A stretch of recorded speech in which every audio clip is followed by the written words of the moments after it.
नमस्कार दोस्तों, बहुत बहुत स्वागत है आपका फ्री बिजनेस हेल्प में।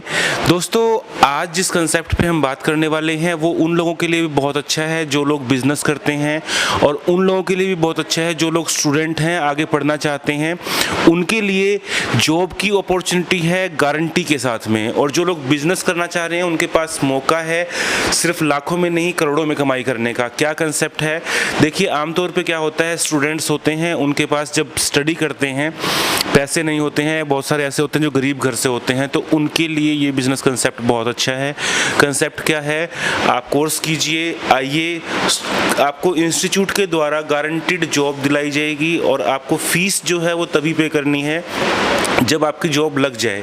तो इसमें जो कंसेप्ट है, बहुत क्लियर कंसेप्ट आपको समझाऊंगा। कंपनी के जो ओनर हैं, जो इंस्टीट्यूट के ओनर हैं, उनसे आपकी बात करवाऊंगा। और उससे पहले थोड़ा सा मैं आपको समझा देता हूं दोस्तों। इसमें क्या है कि कंपनी का जो सिस्टम है, स्टडी के लिए उन्होंने नया प्लान निकाला है, और बहुत ही प्लान क्या कह सकते हैं, एक तरह से ये चीज़ फाइनेंस कंपनी है उनके साथ में टाई अप हुआ है, जो इंस्टीट्यूट है उसका। और उससे आपको बेनिफिट ये रहेगा कि आप इसमें एडमिशन लेने के बाद में अपना कोर्स कंप्लीट कीजिए, आपका सीधा लोन सैंक्शन हो जाएगा, और जब आपकी जॉब स्टार्ट होगी तो आप अपनी जॉब से जो पैसा है वो चुका सकते हैं। तो आपका कुछ भी नहीं लग रहा है। और फ्रेंचाइजी के लिए बिजनेस अपॉर्चुनिटी क्या है? ऑल इंडिया में कंपनी की बहुत सारी फ्रेंचाइजीज वर्क कर रही है, तो उनके साथ जुड़ के आप अपना जो है काम कर सकते हैं। और देखिए दोस्तों, अभी बात करते हैं सर से मैं सारा कंसेप्ट आपको समझाऊंगा। क्या कंसेप्ट है उसके ऊपर हम चलते हैं, और सर से अभी हम बात करते हैं। तो आज मैं आया हूँ DIMR, जो दिल्ली इंस्टीट्यूट मेडिकल रिप्रेजेंटेटिव का इंस्टीट्यूट है, और इसको बोलते हैं Delhi institute of medical representative. Medical representative की तैयारी करवाते हैं, जिसे MR बोलते हैं। तो ये फार्मा एजुकेशन का इंस्टीट्यूट है। और दोस्तों, यहाँ पे जो है बहुत सारी एजुकेशन की आपको फार्मा लाइन की आपको एजुकेशन दी जाती है। इसका जो पेपर होता है उसकी तैयारी करवाई जाती है, जो इंटरव्यू होता है उसकी तैयारी करवाई जाती है। 3 महीने का आपका कोर्स रहता है, और कोर्स कंप्लीट होने के बाद में आप अपना जो है खुद का जॉब स्टार्ट कर सकते हैं। अगर आपने फ्रेंचाइजी ली हुई है तो आप उस केस में क्या करेंगे कि अपना स्टूडेंट्स हैं उनको इजीली अपने बिजनेस उस पे ला सकते हैं, इंस्टीट्यूट पे ला सकते हैं। क्योंकि पहली चीज़ तो ये है कि उन्हें फीस नहीं देनी पड़ रही है स्टार्टिंग के अंदर। अगर उनका लोन सेक्शन हुआ है तो लोन के हिसाब से वो जो है अपना काम कर सकते हैं। तो दोस्तों, अभी हम सर के पास चलते हैं, जो ओनर हैं, और सुरेश जी हैं हमारे साथ। सर, बहुत बहुत स्वागत है हमारे चैनल पे। जी सर, कैसे हैं sir? Thank you sir, good afternoon पहले तो दोस्तों, अभी सर के पास हम आए हैं, और सर ये बताइए कि अभी जो नया कंसेप्ट आपका आया है, स्टूडेंट्स को स्टार्टिंग में फीस नहीं देनी है, ये कंसेप्ट मैंने सुना तो मुझे ही बहुत अच्छा लगा। क्या कंसेप्ट है पूरा? कंसेप्ट ये है कि जो बच्चे फीस नहीं दे सकते, मोस्टली मेडिकल रिप्रेजेंटेटिव में, जैसा कि नाम है Delhi institute of medical representative, यहाँ पे मेडिकल रिप्रेजेंटेटिव ट्रेनिंग होती है और 100% प्लेसमेंट होता है। जो बच्चे ग्रेजुएट्स हैं और मोस्टली गाँव एरिया के लोग हैं जो फाइनेंशियली कमजोर हैं, मोस्टली वही मेडिकल रिप्रेजेंटेटिव बनने के लिए आते हैं। और कोरोना के बाद आप देखिए यही करियर निकल करके सबसे ज़्यादा ऊपर आया है मेडिकल का, ठीक है। तो बहुत से बच्चे इंटरेस्टेड हो रहे हैं, लेकिन वो फाइनेंशियली कमज़ोर हैं। तो उसके लिए भी हमारे पास कई फाइनेंस कंपनियां जो हैं, NBFC जैसे आदित्य बिरला है, ठीक है, IIFL है, 3-4 कंपनियां जिन्होंने अप्रोच किया है कि हम आपके बच्चे को फाइनेंस कर देंगे, लोन दे देंगे जो उनकी फ़ीस का अमाउंट है, और बच्चे 3 महीने कोर्स करें। जब उनका सिलेक्शन हो जाएगा तो उसके बाद 6 से 12 महीने की किस्तों में वो बच्चे फीस दे सकते हैं, ठीक है। तो इसलिए जो लोग फ्रेंचाइजी ले रहे हैं, जिनके यहाँ बच्चे आके पढ़ेंगे, कोर्स करेंगे, ठीक है, उनके पास इमीडिएट इनकम चालू हो जाएगी। अगर 10 बच्चों ने भी एडमिशन लिया, उनकी फ़ीस चूँकि बैंक से आ जाएगी, नॉन बैंकिंग फाइनेंस कंपनी से आ जाएगी, लोन हो जाएगा, तो इमीडिएट उनके पास रेवेन्यू आ जाएगा। तो जो इन्वेस्ट वो कर रहे हैं, जैसे फ्रेंचाइजी हमारी ले रहे हैं, 4,30,700 रुपये इन्वेस्ट कर रहे हैं 3 साल के लिए, तो उनके लिए इनकम का जरिया हो जाएगा कि हर महीने इतना कमा सकते हैं। 10 बच्चों से इमीडिएट फीस आ जाएगी उनकी। दोस्तों, ये जो सेक्टर है फार्मा सेक्टर, सबसे ज़्यादा जॉब की जो ओपनिंग्स है वो इसी सेक्टर के अंदर आई है, और इसीलिए जो कंपनियों की जॉब्स इस टाइम पे बढ़ गई है। जितनी भी फार्मा कंपनियां हैं, बाकी बहुत सारे सेक्टर हैं जो नेगेटिवली अफेक्ट हुए हैं, लेकिन जो मेडिकल फील्ड है वो पॉजिटिवली अफेक्ट हुआ है, यानी कि ये इस फील्ड ने ग्रोथ की है इस लाइन में।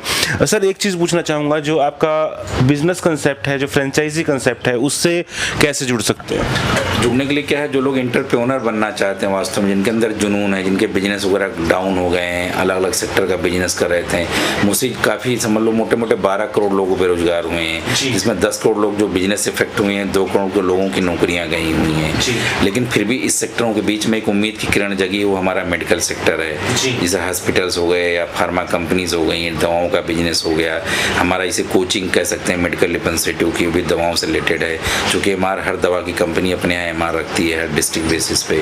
पूरे भारत में जैसा कि 740 डिस्ट्रिक्ट्स हैं, तो नॉर्मल कंपनी भी होती तो हर शहर में एक एमआर रखती है, तो इसमें डिमांड बहुत ज़्यादा है। चूँकि कोरोना की वजह से जिनको थोड़ी सी भी प्रॉब्लम है तुरंत वो डॉक्टर के पास जा रहे हैं, दवाएँ ले रहे हैं, तो एक बैग दवाओं का कंजम्पशन एक बैग इमीडिएट बढ़ गया है। लोगों में दहशत भी है कि कहीं हमें कोरोना तो नहीं हो गया, इस वजह से भी डॉक्टर के पास जा रहे हैं, हॉस्पिटल में जाकर ट्रीटमेंट ले रहे हैं। पहले वो लोग लापरवाही क्या करते थे, इसलिए कंपनियां अब ज़्यादा से ज़्यादा एमआर रख रही हैं। अभी करीब 22 लाख एमआर की ज़रूरत है इस समय, करीब 6 से 7 लाख मेडिकल रिप्रेजेंटेटिव ऑलरेडी काम कर रहे हैं पूरे देश में, 37,000 दवा की कंपनियां हैं और अभी भी करीब 22 लाख एमआर की ज़रूरत है। तो इसके लिए कैंडिडेट सिंपल ग्रेजुएट होना चाहिए, वैसे BA BSc नहीं है, ग्रेजुएट है तो भी चलेगा। उसको हम 3 महीने की ट्रेनिंग देते हैं, 2 घंटे रोज। ट्रेनिंग के बाद उनको एक सर्टिफिकेट दिया जाता है, उसके बाद प्लेसमेंट होता है। हाँ, उनसे बच्चों से फीस ली जाती है, फीस नहीं दे सकते हैं तो उनको जो प्राइवेट बैंकिंग संस्थान है, इसको बोलते हैं NBFC बोलते हैं, वहाँ से उनका लोन भी हो जा रहा है। और उसके लिए जो फ्रेंचाइजी लेना चाहते हैं, 4,30,000 का इन्वेस्टमेंट है, हम एक सिटी में केवल एक ही सेंटर देते हैं, ठीक है। कोई ज़रूरी नहीं कि उसका प्लेस ग्राउंड फ्लोर हो, फर्स्ट या सेकेंड या टॉप फ्लोर पे भी ले सकता है। 500 से 1,000 स्क्वायर फीट जगह होनी चाहिए, रेंट भी ज़्यादा नहीं होना चाहिए, 15 से 20,000 से ज़्यादा रेंट नहीं होना चाहिए। एक क्लासरूम से 4 केबिने और रिसेप्शन एरियाज, ठीक है। डिजिटल का प्रमोशन हम खूब करते हैं, उसके लिए सपोर्ट करते हैं। तो अगर उसने 4,30,000 का इन्वेस्टमेंट किया तो उसको हम सेंटर दे देंगे 3 साल के लिए, उसके बाद हर महीने इतना कमाएगा। अगर 10 एडमिशन भी कर लेता है, जो कि इंक्वायरीज हम मिनिमम मंथ में 200 से ज़्यादा इंक्वायरी उसको देते हैं, ठीक है। उसको 10 रुपये भी 100 रुपये भी एडवर्टीजमेंट के रिगार्डिंग खर्च नहीं करना है, सारा सपोर्ट कंपनी करती है, प्लेसमेंट कराती है, स्टडी मटेरियल देती है, बुक बैग टाई देती है, जो स्टाफ होता है उसको भी ट्रेनिंग देती है, जो सेंटर जो ओनर होते हैं उनको भी ट्रेनिंग दी जाती है, तो पूरा सपोर्ट कंपनी की तरफ से होता है। सर एक चीज़ ये बताइए, जो इंफ्रास्ट्रक्चर है, कोई भी फ्रेंचाइजी लेते हैं तो उनको कितना क्या इंफ्रास्ट्रक्चर स्टार्टिंग में लेना होगा, और क्या जो फ्रेंचाइजी फीस है उसके अंदर इंफ्रास्ट्रक्चर इंक्लूड है या फिर उससे अलग रहता है? तो मोस्टली कंपनियां देखिए, अगर आप प्ले स्कूल का भी ले लें, किसी भी कंपनी की फ्रेंचाइजी लेने जाएंगे तो उसका इंफ्रास्ट्रक्चर कास्ट बहुत ज़्यादा होती है, ठीक है। 8 लाख 10 लाख 12 लाख, मतलब प्ले स्कूल का भी आप कहेंगे तो 15 लाख रुपए में इंक्लूड इंफ्रास्ट्रक्चर देते हैं, जबकि हमारा केवल 4,30,000 है। हम इंफ्रास्ट्रक्चर कास्ट नहीं लेते, लेकिन 70,000 से लेकर 1 लाख में हम इंफ्रास्ट्रक्चर तैयार करा देते हैं बंदे का, जबकि इसी कास्ट के लिए इसी इंफ्रा के लिए दूसरी कंपनियां 4 से लेकर 8 लाख रुपया चार्ज करती हैं, लेकिन हम केवल फ्रेंचाइजी फीस 4,30 लेते हैं। उसमें GST भी जुड़ा हुआ है, इसमें हम ओपनिंग भी किट वगैरह सारा देते हैं कंपनी को, फ्रेंचाइजी सेंटर्स को, और जो सेटअप बनाने की कास्ट है उसको हम बना के भी दे सकते हैं। केवल 70,000 से 1 लाख रुपया ही खाली देना है उसको, बस इसी में अपने आप बना सकता है, बनाया ले सकता है, या उसका हम तैयार कर देंगे।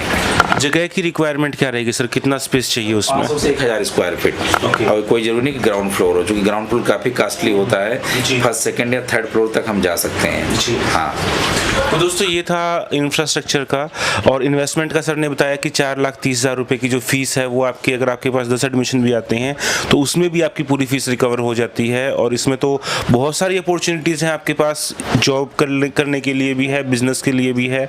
अगर आप फ्रेंचाइजी लेके अपना जो है इंस्टीट्यूट करना चाहते हैं तो उसकी भी आपके पास अपॉर्चुनिटी है। अगर दोस्तों इससे पहले मैंने पूरे डिटेल्ड वीडियो डाल रखे हैं, वो नहीं देखे हैं, डिस्क्रिप्शन में लिंक दे रहा हूँ, वहाँ पे क्लिक करके आप देख सकते हैं। और दोस्तों पहली बार अगर हमारे चैनल का वीडियो देख रहे हैं तो हमें फॉलो कर लीजिए, यूट्यूब पे देख रहे हैं तो हमें सब्सक्राइब कर लीजिए। मिलते हैं दोस्तों नए बिजनेस आइडिया, नई सरकारी योजना के साथ, तब तक के लिए जय हिंद, जय भारत।